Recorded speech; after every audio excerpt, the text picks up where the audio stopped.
Tepuk tangan dong. Ya, bismillahirrahmanirrahim. Assalamualaikum warahmatullahi wabarakatuh. Waalaikumsalam.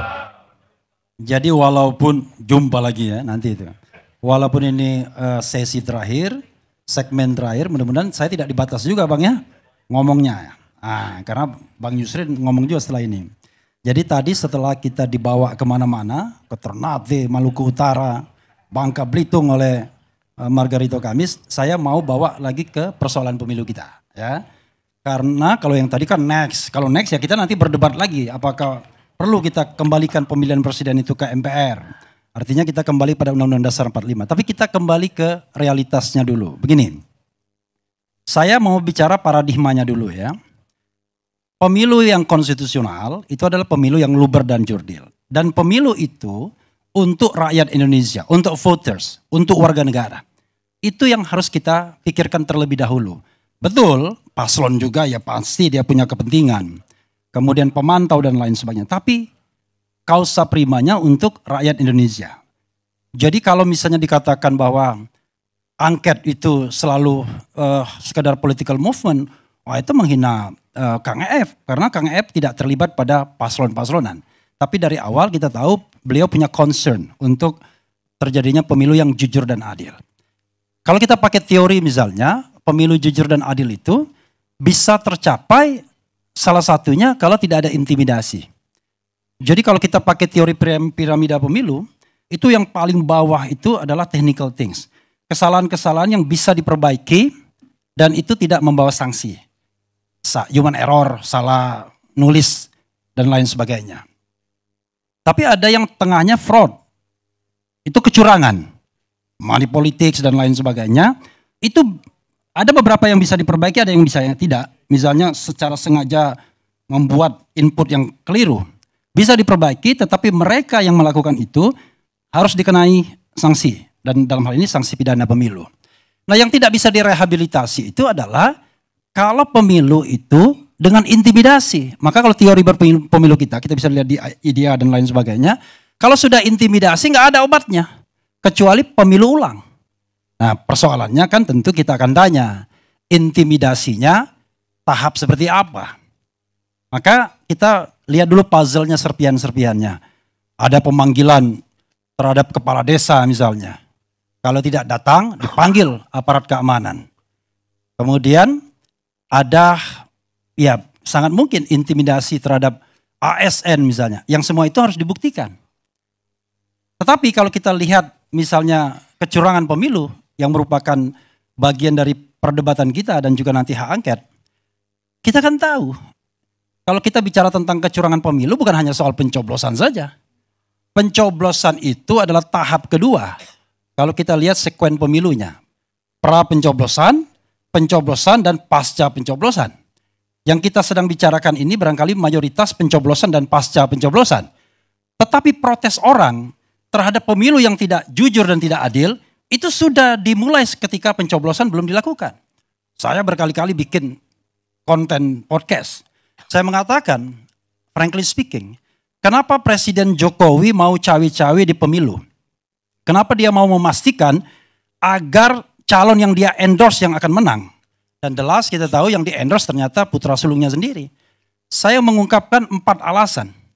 1, dia khawatir dengan kasus korupsinya. Paling tidak kasus korupsi yang melibatkan anaknya yang dilaporkan misalnya Ubadillah Badrun ke KPK. Walaupun belum ada tindak lanjutnya. Tapi kan isu berseliweran. Saya ingat betul yang namanya almarhum Rizal Ramli berkali-kali mengatakan bagaimana yang namanya cepat kaya itu mudah. Jualan politik. Saham kosong dan lain sebagainya bisa dibagikan. Setiap izin-izin perusahaan bisa dapat sahamnya. Saya kira anggota-anggota DPR paham itu. Nah, itu soal korupsi. Kedua, saya bilang soal yang terkait hak asasi manusia. Saya mau frankly speaking, mungkin yang lain suka atau tidak suka. KM 50, still big question. Jelas sekali pelanggaran hak asasi manusianya. Tapi negara abai untuk to protect, to fulfill human right. Lalu apa lagi? Dia memastikan yang namanya political dynasty. Presiden Jokowi tidak mau kalau dinasti politiknya kemudian tumbang satu demi satu, terhenti. Hati-hati dengan partai yang sekarang mungkin bisa menjadi pemenang nomor 1 atau nomor 2. Saya dengar sudah ada konspirasi untuk kemudian menumbangkan ketua umumnya. Kita lihat nanti. Katanya itu dari internal dan sahih. Saya tidak mau menyebutkan partainya. Tapi nanti dalam waktu dekat akan ada kongres luar biasa dan lain sebagainya untuk bagaimana menguasai partai politik. Dalam hal tadi, kelanjutan rezim. Nah yang keempat saya bilang alasannya adalah ada proyek-proyek, ada legacy dari pemerintahan Presiden Jokowi yang belum selesai. Yang harus dipastikan keberlanjutannya. Pertanyaannya kenapa? Kan kita bisa berimajinasi.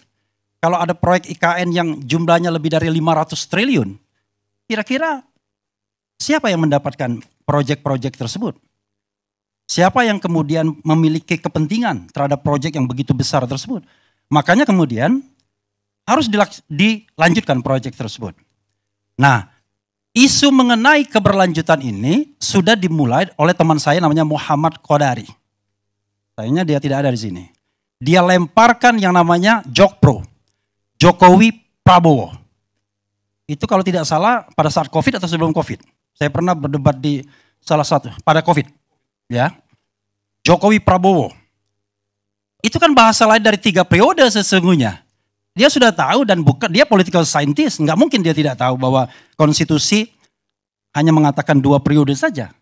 Tapi dia lontarkan itu sebagai testing the water.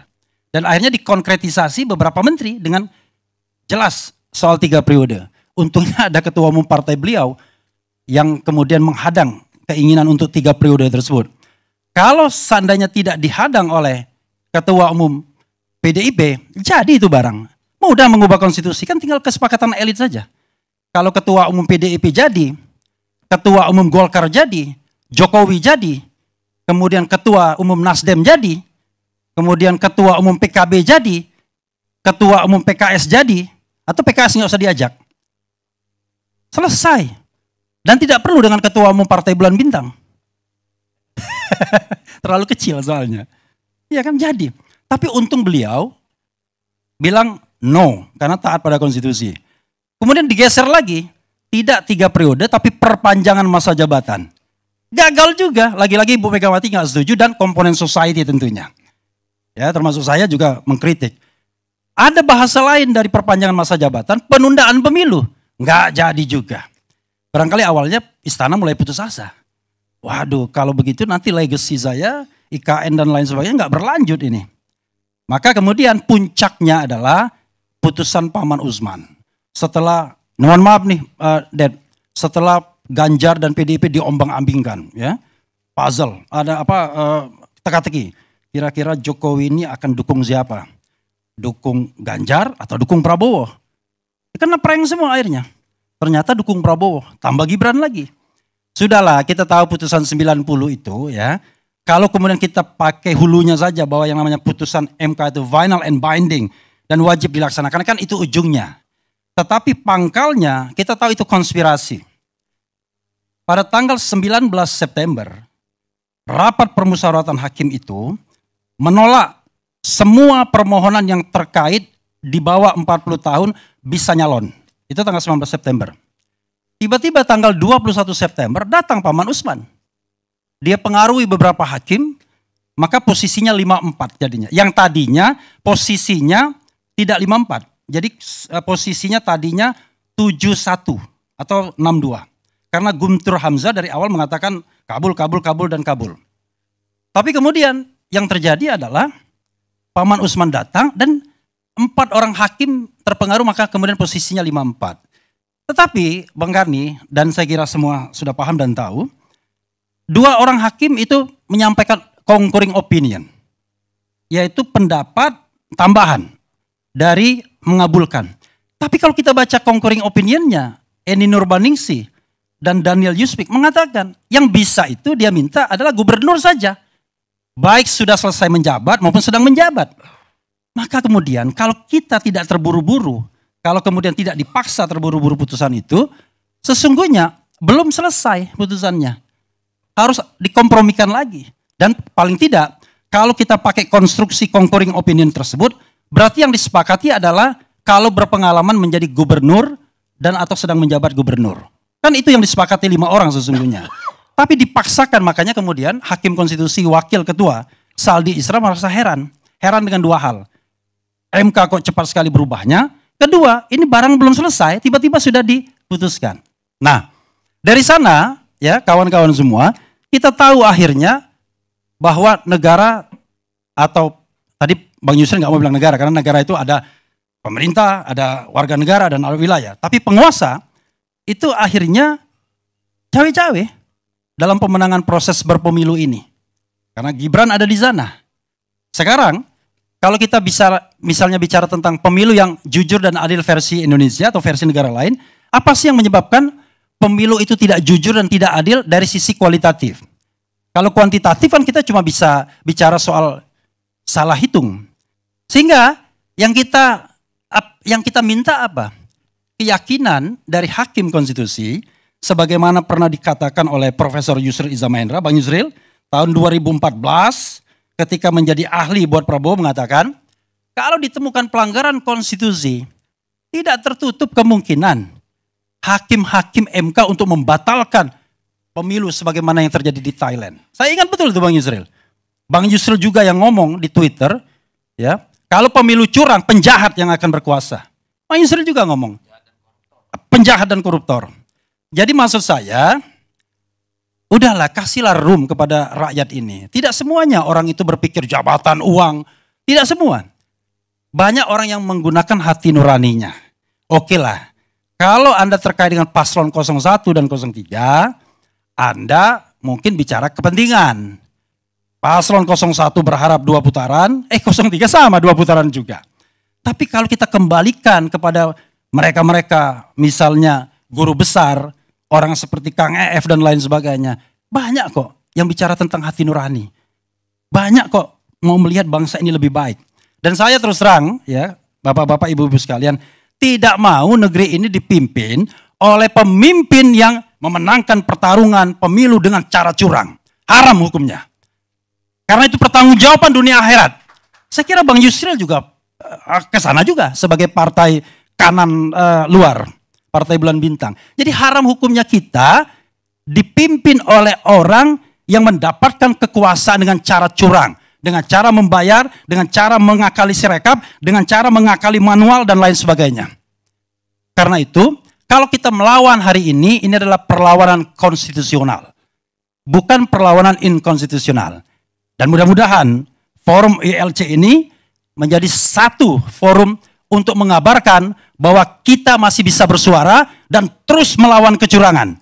Dan kita tidak melawan orang, kita melawan sebuah fenomena, kecurangan, ketidakadilan, ketidakbenaran, dan hal-hal yang merusak demokrasi kita. Karena kita tidak ingin negara ini menjadi negara otoriter kembali.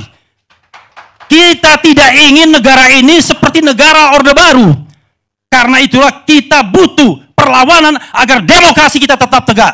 Wassalamualaikum warahmatullahi wabarakatuh.